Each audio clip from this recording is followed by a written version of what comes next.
1914-cü il. Bütün Avropa alov içindədir. Amma strateji baxımdan Balkanların açarı sayılan Bolqarıstan nədənsə səssizcə dayanmışdı.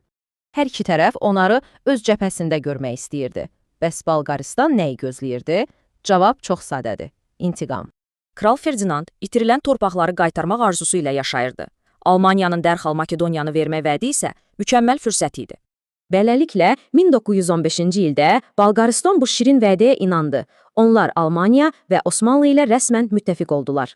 Bolqar ordusu müharibəyə elə inanılmaz bir sürətlə girdi ki, onlara dərhal Balkanların Prusiyası ləqəbini verdilər.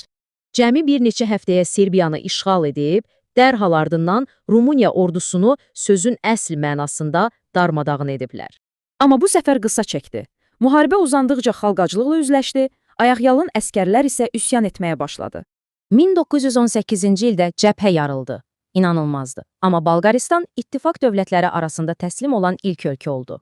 115 mindən çox əskər itkisi ölkəni dərin bir iqtisadi böhrana, yəni milli fəlakətə sürüklədi. Nəticə isə faciəvi idi.